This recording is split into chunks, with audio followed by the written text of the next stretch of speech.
Hello students, from chapter Life Processes Part 2, in which we are studying the reproduction process. We have discussed some of the concepts and some MCQs. Today we are going to study reproduction in flowering plants. Flowering plants में जो reproduction होता है, उन flowering plants में होने वाला जो sexual reproduction है उससे रिलेटेड कुछ कॉन्सेप्ट्स आज हम देखेंगे, रिलेटेड एमसीक्यूज को स्टडी करेंगे. ठीक है. Question number first is, each cell of sporogenous tissue in anther is. Question number first, each cell of sporogenous tissue in anther is. हर सेल जो स्पोरोजिनस टिश्यू का होता है एंथर में, देखो एंथर में स्पोरोजिनस टिश्यू होते हैं जो बाद में क्या बनाएंगे, पोलन ग्रेन्स बनाएंगे उससे, और पोलन ग्रेन्स के अंदर होते हैं मेल गैमेट. ठीक है. एंथर है इसका मतलब उसके अंदर पोलन ग्रेन्स बनेंगे जिसके अंदर मेल गैमेट बनेंगे. ठीक है. Haploid male gametes. पूछा है कि हर सेल जो स्पोरोजिनस टिश्यू में होता है वो क्या होता है, उसको हम क्या कहते हैं. ठीक है. Options given are microspore, pollen, microspore mother cell, megaspore mother cell. Microspore, तो माइक्रोस्पोर तो हम पोलन ग्रेन को कहते हैं. ठीक है. फिर उसके बाद second option given is pollen. Pollen. Option C is microspore mother cell, and the option D is megaspore mother cell. इसको भी MMC भी कहा जाता है, दोनों को. Megaspore mother cell, microspore mother cell, megaspore mother cell. ये फीमेल पार्ट होता है, ये मेल पार्ट होता है जो एंथर में होता है. तो हर वो टिश्यू, हर वो सेल जो कि स्पोरोजिनस टिश्यू में होता है उसको हम कहते हैं microspore mother cell, that is MMC. Answer is MMC, microspore mother cell. इससे बनेगा माइक्रोस्पोर जिसको हम पोलन ग्रेन भी कहते हैं, और पोलन ग्रेन के अंदर बनेंगे, पोलन ग्रेन के अंदर होंगे मेल गैमेट्स. सो ये जो है माइक्रोस्पोर मदर सेल, ये पहला सेल है, इससे बनता है माइक्रोस्पोर या फिर उसको ही कहा जाता है पोलन. पोलन के अंदर होते हैं मेल गैमेट. यहाँ पर मेगास्पोर मदर सेल का कोई इश्यू नहीं है because anther is the part of male, वो एंड्रोशियम का पार्ट है. So answer is microspore mother cell. सबसे पहले माइक्रोस्पोर मदर सेल होता है MMC, फिर उसके बाद बनते हैं माइक्रोस्पोर, और माइक्रोस्पोर के बाद बनते हैं गैमेट्स, मेल गैमेट्स. इसको ही हम कहते हैं पोलन. ठीक है. तो इस तरह का डेवलपमेंट होता है. Question number second. Question number second is, sporopollenin is a constituent of pollen enzyme. It can be degraded by the action of sporopollenin, जो कि एक नॉन बायोडिग्रेडेबल सब्सटेंस है. सो sporopollenin is a constituent of pollen enzyme, is a constituent of pollen enzyme. pollen enzyme membrane होता है, एक एंटाइन होता है, exine होता है. then it can be degraded by the action of, it can be degraded by the action of, किसकी action से वो डिग्रेड होता है ऐसा हमें पूछा गया है. Options given are enzymes, high temperature, strong acids. Enzymes, high temperature, strong acids, and D option given is it cannot be degraded. It cannot be degraded. ये डिग्रेड नहीं होता ऐसा ऑप्शन हमें दिया गया है. देखते हैं देखो स्पोरोपोलेनिन क्या होता है वो पहले समझ लो कि स्पोरोपोलेनिन एक ऐसा सब्सटेंस होता है जो कि बायोडिग्रेडेबल सब्सटेंस नहीं है, it is a non biodegradable substance. जैसे कि फॉर एग्जांपल ये पोलन ग्रेन है, तो ये पोलन ग्रेन का अंदर वॉल, इनर वॉल है जिसको हम बोलते हैं इंटाइन, और इंटाइन के बाहर इस तरह से एक वॉल होता है जिसको हम बोलते हैं एक्साइन, और एक्साइन में इस तरह से पोर्स होते हैं जिसको हम बोलते हैं, दीज आर जर्मिनल पोर्स। इस तरह से पोर्स होते हैं इस बाहर वाली वॉल में। अब ये जो बाहर वाला वॉल है ये पूरी तरह से किससे बना होता है? ये बना होता है पूरी तरह से, it is thick wall made of sporopollenin. इसका मतलब ये जो पोलन ग्रेन है ये कभी डिग्रेड नहीं हो सकता, बट इसके बीच में जो गैप है, ये जो गैप है यहाँ से ये जर्मिनेट कर सकता है इन द पोलन ट्यूब, और यहाँ से ही जो गैमेट्स है वो उसमें ट्रैवल होंगे। ये जो अंदर वाला वॉल है इसको इंटाइन कहते हैं, और बाहर वाला वॉल है उसको एक्साइन कहते हैं। तो ये मटेरियल कभी डिग्रेड नहीं होता, किसी भी सब्सटेंस से ये डिग्रेड नहीं होता, किसी एंजाइम, टेम्परेचर या एसिड की एक्शन से ये डिग्रेड नहीं हो सकता। So which sporopollenin is a constituent of pollen exine. Exine मतलब बाहर वाला ये मेम्ब्रेन, और ये अंदर वाला मेम्ब्रेन है ये इंटाइन है। It cannot be degraded by the action of enzyme, high temperature, strong acid. That means it cannot be degraded. Answer is it cannot be degraded. ये डिग्रेड नहीं हो सकता, ये ऐसा नेचुरल सब्सटेंस है जो कभी डिग्रेड नहीं हो सकता। ठीक है, it is the first natural substance which cannot be degraded by any action और एक्शन ऑफ एनी सब्सटेंस। किसी भी सब्सटेंस की एक्शन से वो डिग्रेड नहीं हो सकता। ये पोलन ग्रेन का स्ट्रक्चर है। ये क्या है? ये पोलन ग्रेन का स्ट्रक्चर है। ठीक है, पोलन ग्रेन के अंदर क्या बनते हैं?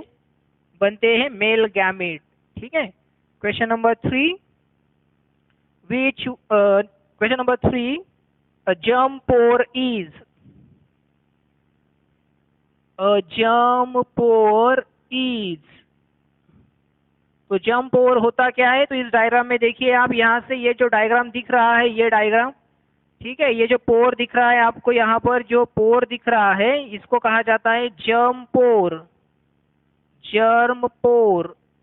अब ये जर्म पोर क्या है? तो ऑप्शंस देखते हैं हम। Germ pore, a pore through which microspore germinates. Options given are a spore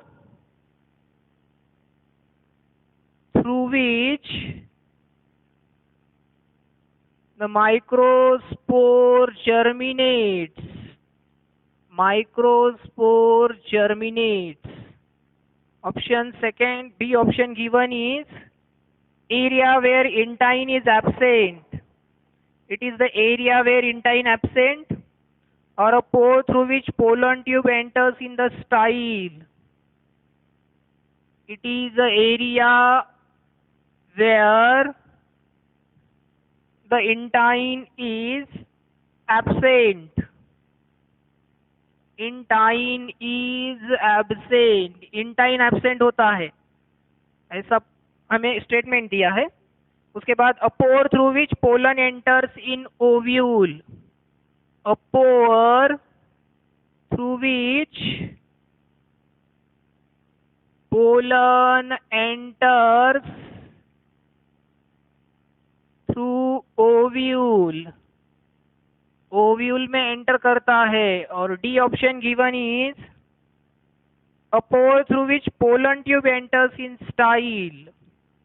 a pore through which pollen tube enters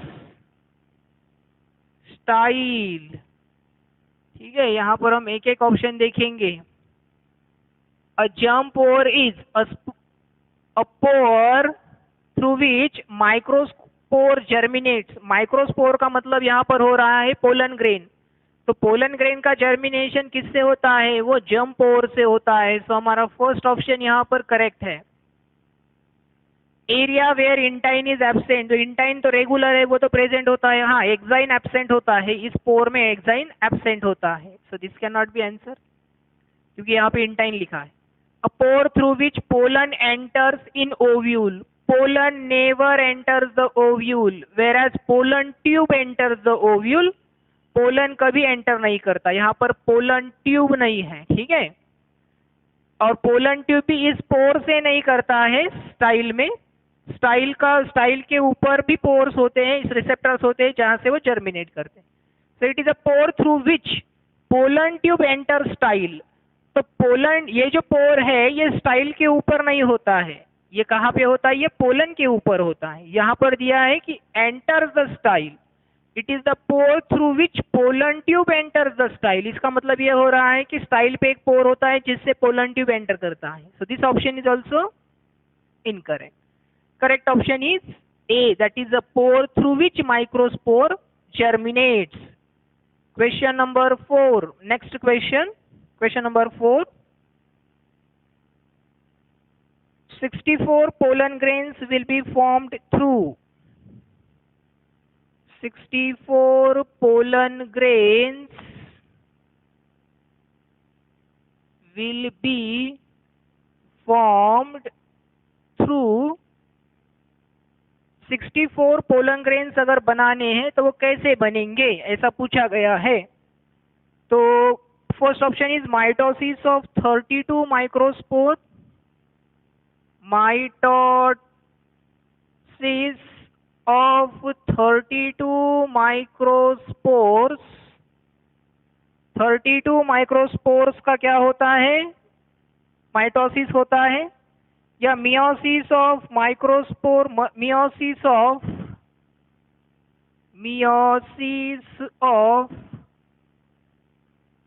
32 microspore mother cell.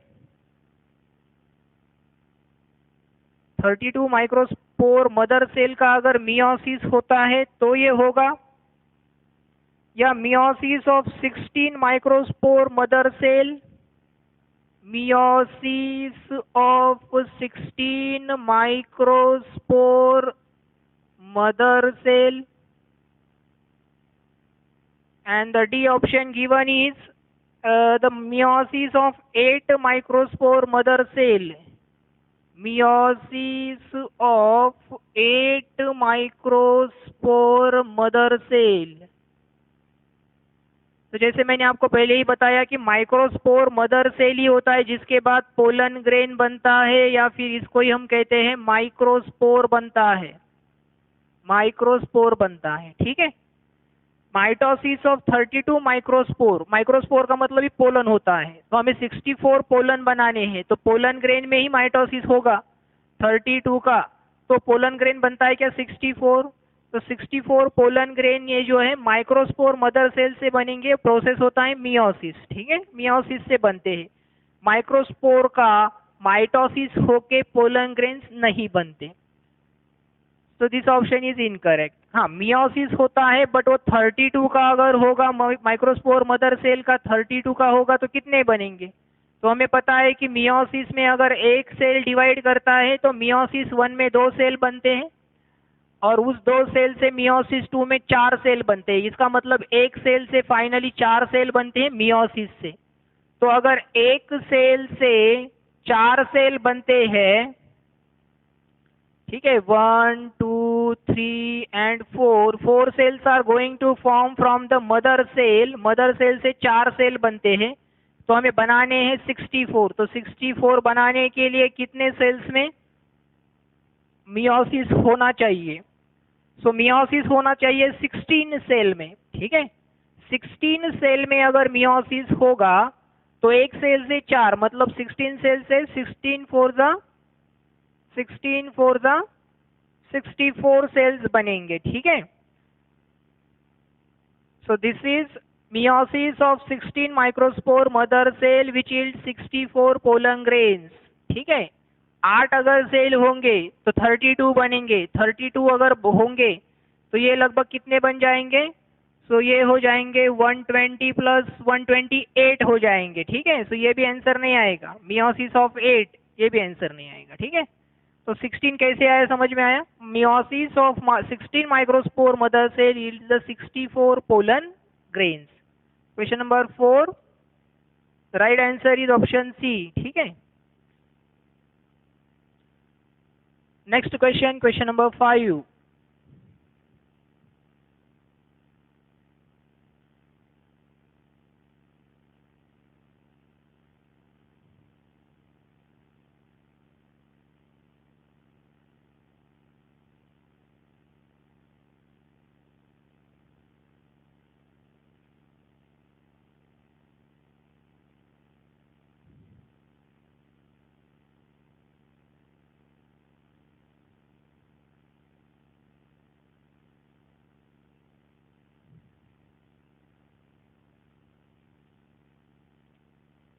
Question number 5 is, which one provides nutrition to sporogenous tissue?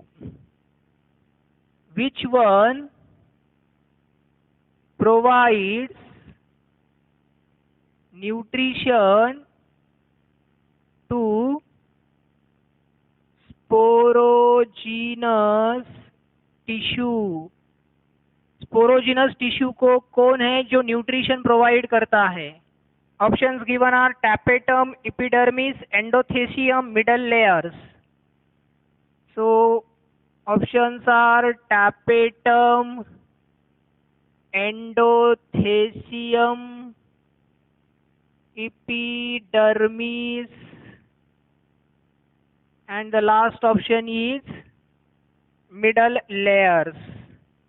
Middle layers. If you observe the TS of pollen grape, TS of anther, अगर आपने TS of anther को study किया, उसमें अगर देखा तो इस तरह से TS आपको दिखाई देगा. ठीक है. अब इसमें जो सबसे बाहर वाला लेयर है वो है एपिडर्मिस. इसके अंदर वाला जो लेयर होता है इसको एंडोथेसियम कहा जाता है. थेसियम के अंदर ये जो होता है इसको हम कहते हैं मिडल लेयर, और मिडल लेयर के अंदर होते हैं टैपेटम. टैपेटम के अंदर होते हैं स्पोरोजिनस टिश्यू. ठीक है. सबसे बाहर एपिडर्मिस, इसके बाद एंडोथेसियम, ये जो है ये है मिडल लेयर, और मिडल लेयर के अंदर जो है ये इसको हम कहते हैं टैपेटम. टैपेटम. टैपेटम के अंदर जो होते हैं ये होते हैं स्पोरोजीनस टिश्यूज, जो सेल से बने हैं माइक्रोस्पोर मदर सेल से. अब इनको न्यूट्रिशन कौन प्रोवाइड करता है? तो इनको न्यूट्रिशन प्रोवाइड करता है tapetum. So which one provides nutrition to sporogenous tissue? ऐसा हमें क्वेश्चन पूछा है. The correct answer is tapetum. Tapetum is the correct answer. Question number 6. Question number 6 is, how many number of meiotic divisions are required for the production of 1000 pollen grains? How many number of meiotic divisions are required? Meiotic divisions are required for production of 1000 pollen grains. ठीक है, यहाँ पर लिख देता हूँ pollen grains.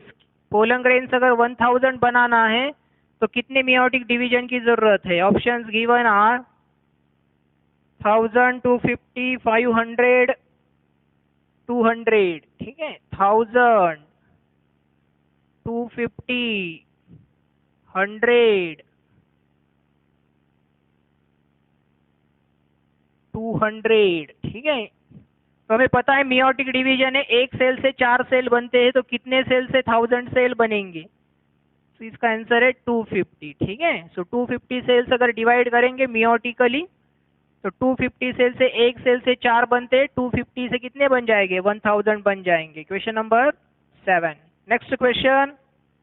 Question number 7 is, what number of question number 7, how many gamete nuclei are found in pollen tube at the time of entering the embryo sac? How many gamete nuclei are found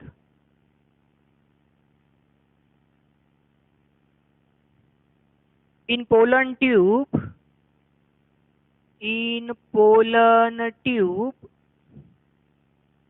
during entry in the embryo sac.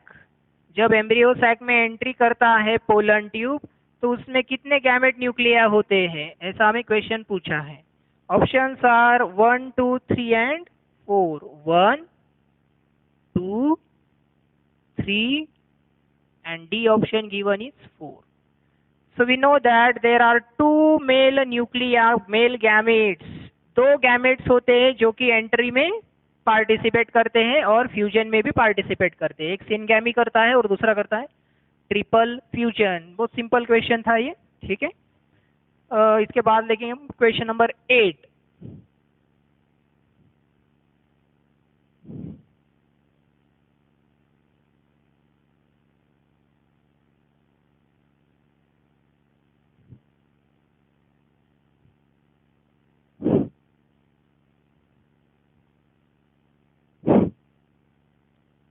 Question number 8 is, which of the following,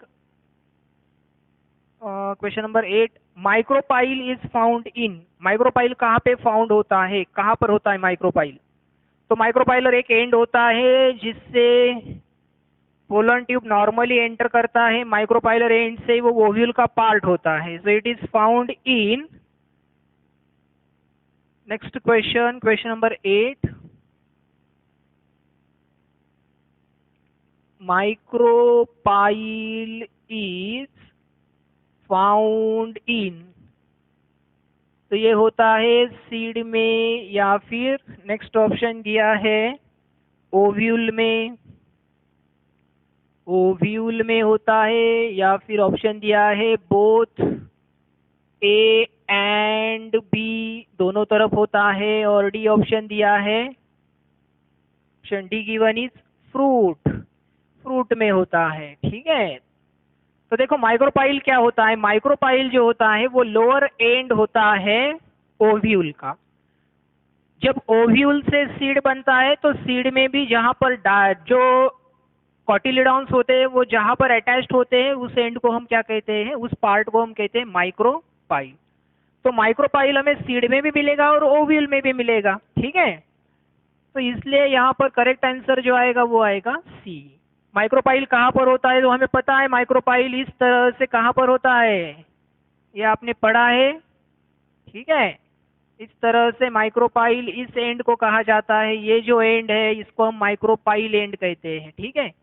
और ये इस तरह से क्या होता है, ये ovule होता है. एक एनाट्रोपस ओव्यूल इस तरह से दिखता है. तो इस एंड को हम कहते हैं माइक्रोपाइल. इस एंड को कहते हैं चलाइजल एंड. चलाइजा. ठीक है. इससे कहते हैं एम्ब्रियो सैक. और ये जो सेल्स होते हैं इसके बाहर इनको कहते हैं न्यूसेलस.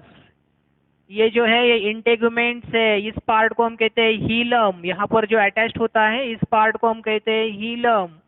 इसको कहते हैं स्टॉक. स्टॉक. ये जहां पर अटैच्ड होता है उसको हम कहते हैं प्लासेंटा. तो ये सारे पार्ट्स होते हैं एम्ब्रियो सैक के अंदर. इस तरह से ऊपर की तरफ कुछ सेल्स होती है, नीचे की तरफ कुछ सेल्स होती है, बीच में होता है सेकेंडरी न्यूक्लियस. ये एग सेल है, ये सिनर्जिड्स है और ये है एंटीपोडल सेल्स. ठीक है. इस तरह से स्ट्रक्चर होता है एक ओव्यूल का. ओव्यूल में क्या क्या होते हैं, एक चलाइजल एंड होता है, ये बाहर वाले इंटेगुमेंट्स होते हैं, एक आउटर होता है एक इनर होता है, आउटर इनर. और यहाँ पर एम्ब्रियो सैक प्रेजेंट है. ये जो सेल्स है इनको हम कहते हैं न्यूसेलस. ठीक है. इसके बाद ये जो होता है ये सेकेंडरी न्यूक्लियस कहा जाता है, जो बाद में क्या बनाएगा, बाद में बनाएगा, ये बाद में बनाएगा एंडोस्पर्म. क्या बनाएगा, एंडोस्पर्म. ये है एग सेल जो फर्टिलाइजेशन सिनगैमी में काम में आएगा. ये है सिनर्जिड जो हेल्प करते हैं पोलन ट्यूब की एंट्री में, उसको अट्रैक्ट करते हैं. इनको हम कहते हैं एंटीपोडल सेल्स. एंटीपोडल्स का काम क्या होता है, सो एंटीपोडल सेल्स ये बाद में डीजनरेट हो जाते हैं. ठीक है. इनका कोई स्पेसिफिक फंक्शन नहीं होता जो कि बाद में डीजनरेट हो जाते हैं. सो इतने सारे पार्ट्स होते हैं. ये स्ट्रक्चर भी हमें पता होना चाहिए. ठीक है. इस पर ही क्वेश्चंस आ सकते हैं। Question number 9। Question number 9 is pollination involving two flowers present on two parent plants is termed as। तो अलग अलग फ्लावर्स में जो कि अलग अलग पेरेंट प्लांट्स पर प्रेजेंट है, उनमें जो पॉलिनेशन होता है उसको हम क्या कहते हैं? The pollination which occurs in two different flowers of two parent plants। Parent plants कितने हैं? 2 है, और फ्लावर्स भी अलग अलग है, तो इसको हम क्या कहते हैं? Is known as. इसको क्या कहा जाता है? तो हमें पता है, हम इस तरह के जो पॉलिनेशन होता है इसको हम कहते हैं cross pollination. But cross pollination में भी 2 होते हैं, एक होता है जीनोगैमी, दूसरा होता है geitonogamy. Options given are autogamy. Autogamy मतलब सेम फ्लावर में जो होता है उसको ऑटोगैमी कहते हैं, सेल्फ पॉलिनेशन। उसके बाद होता है जीनोगैमी। जीनोगैमी वो होता है जो कि सेम प्लांट के 2 फ्लावर में होता है तो क्रॉस पॉलिनेशन, बट इससे वेरिएशन ज्यादा नहीं आते हैं, ये जीनोगैमी है। फिर सी ऑप्शन दिया गया है हमें जीटोनोगैमी। क्या दिया गया है? जीटोनोगैमी। और डी ऑप्शन दिया गया है given is none of these. None of these. तो यहाँ पर सीधा में आंसर जो है वो है जीटोनोगैमी, because pollination which occurs in 2 different flowers of 2 different plants of same species or 2 parent plants is known as zetonogamy. Correct option is C. It is a type of cross pollination. Next, question number 10.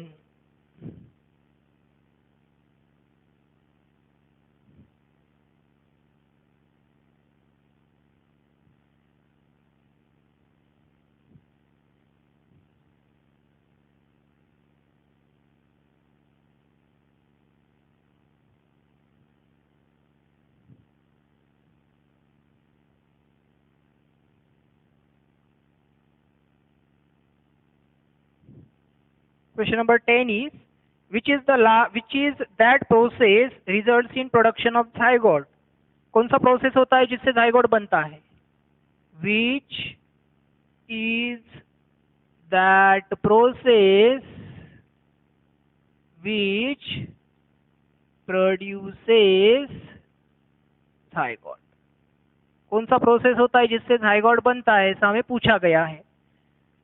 Double fertilization, triple fusion. Double fertilisation,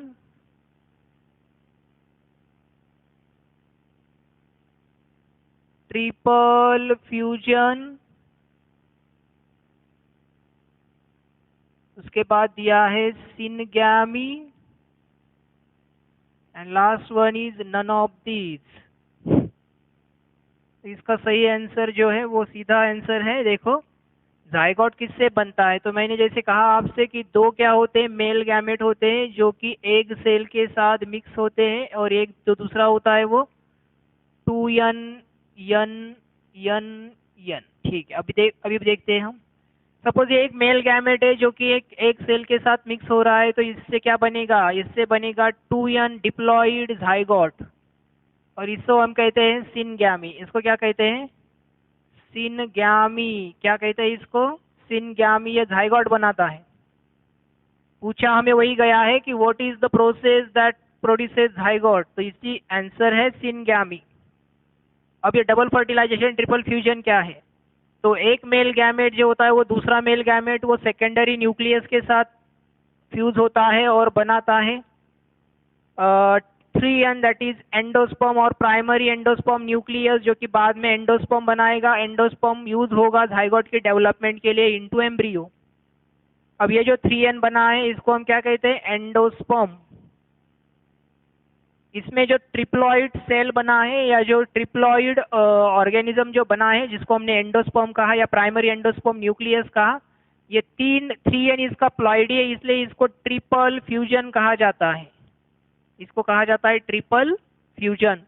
तो यहाँ पर triple fusion एक word आया है, पता चल गया है ट्रिपल फ्यूजन से एंडोस्पर्म बनता है। डबल फर्टिलाइजेशन किसे कहते हैं? तो दो जगहों पे फर्टिलाइजेशन होता है, एक सिनगैमी होता है, दूसरा ट्रिपल फ्यूजन होता है, इसलिए दोनों को मिला के हम क्या कहते हैं कि एंजियोस्पर्मिक प्लांट्स में या फ्लावरिंग प्लांट्स में जो होता है वो डबल फर्टिलाइजेशन होता है। ठीक है, क्लियर है कॉन्सेप्ट? तो हमारे क्वेश्चन का जो आंसर है, which is the process which produces zygote, सही आंसर है syngamy. Syngamy is the correct answer for this question. Next question, question number 11। Question number 11 is, in flowering plants male female gametes are found in flowering plants male female gametes, they are formed in gametes are formed in dash and dash respectively। किसमें male female gamete बनते हैं ये हमें पूछा गया है flowering plant में यानी फ्लावर में। तो options given are embryo sac, microspore. Embryo sac, microspore, male और फीमेल गैमेट इसमें बनते हैं, ऐसा ऑप्शन दिया है। Pollen grain, embryo sac, pollen grain, embryo sac. Option D C given is, sorry, option C given is megaspore, microspore. Megaspore, microspore, and option D given is microspore embryo। Microspore and embryo, ऐसे दो option हमें यहाँ पर दिए गए हैं। ठीक है, तो यहाँ पर देखते हैं हम, पहले मेल और बाद में फीमेल गैमेट, यानी पहले मेल पार्ट आना चाहिए बाद में फीमेल पार्ट आना चाहिए। अब एम्ब्रियो सैक जो है ये मेल पार्ट नहीं है तो ये ऑप्शन नहीं आएगा। पोलन ग्रेन मेल पार्ट है, पोलन ग्रेन में ही क्या होता है, मेल गैमेट फॉर्म होता है, और एम्ब्रियो सैक में क्या होता है, फीमेल गैमेट फॉर्म होता है। ठीक है, तो ये ऑप्शन सही है, करेक्ट ऑप्शन है। मेगास्पोर ये फीमेल पार्ट है पहले ही, ठीक है, रेस्पेक्टिवली पूछा है। माइक्रोस्पोर सही है, बट एम्ब्रियो बाद में, फ्यूजन के बाद में तैयार होता है, उसमें फीमेल गैमेट फॉर्म नहीं होता है, वो तो फीमेल गैमेट का ही प्रोडक्ट है, ऐसा हम कह सकते हैं, फीमेल और मेल गैमेट का। So this is not the correct answer. ठीक है, so option B is the correct answer, pollen grain and embryo sac. Question number 11 का करेक्ट आंसर है pollen grain and embryo sac.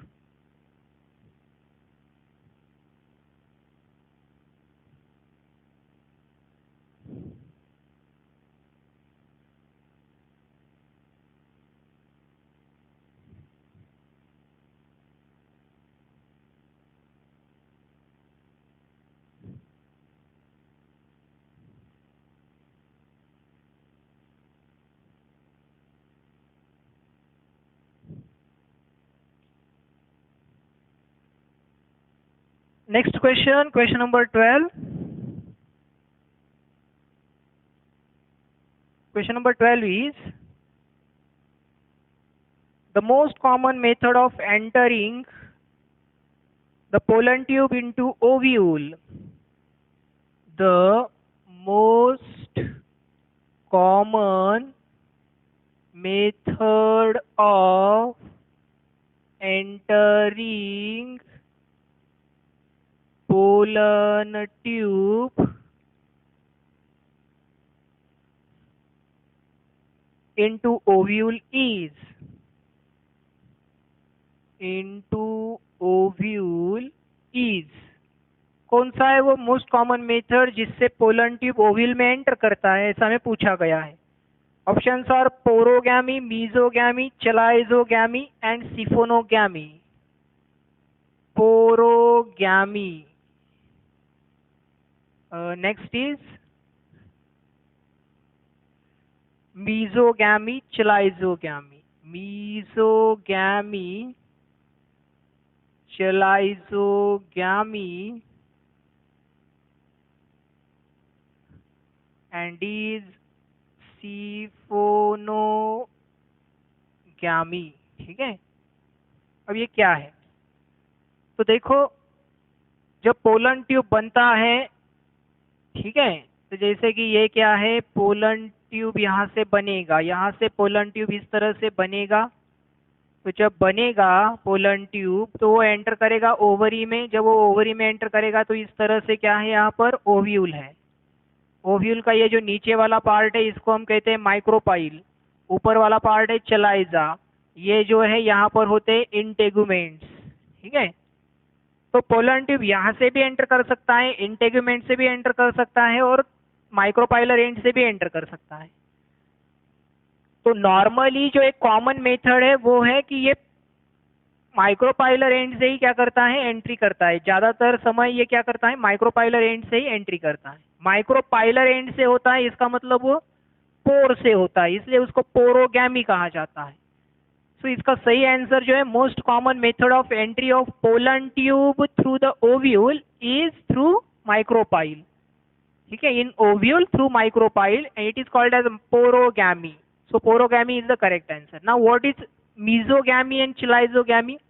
Mesogamy is the entry through the integuments. Integument से अगर entry होता है तो उसको मीजोगैमी कहते हैं, यहाँ पर मीजोगैमी पूछा ही नहीं है। चलाइजोगैमी वो होता है जब वो चलाइजल एंड से एंट्री करता है, ठीक है, तो उसको चलाइजोगैमी बोलते हैं, तो यहाँ पर वो नहीं है। सिफोनोगैमी क्या होता है, तो ये पोलन ट्यूब जो बनता है और इसके थ्रू ये जो मेल गैमेट कैरी हो रहे हैं, इस प्रोसेस को हम बोलते हैं सिफोनोगैमी। इस तरह का जो गैमेट ट्रांसफर होता है उसको सिफोनोगैमी कहा जाता है। ठीक है, that is gamete transfer through pollen tube is siphonogamy. तो सिफोनोगैमी यहाँ पर पूछा नहीं है। ठीक है, so this is not correct answer. Correct is porogamy. Question number 12 का जो करेक्ट आंसर है वो है पोरोगैमी। ये क्लियर है, क्या है पोरोगैमी, क्लियर है? Yes. So this is about the life process part 2, reproduction in flowering plants. इसके बाद हम और कुछ क्वेश्चंस इसके नेक्स्ट लेक्चर में स्टडी करेंगे। Okay, thank you.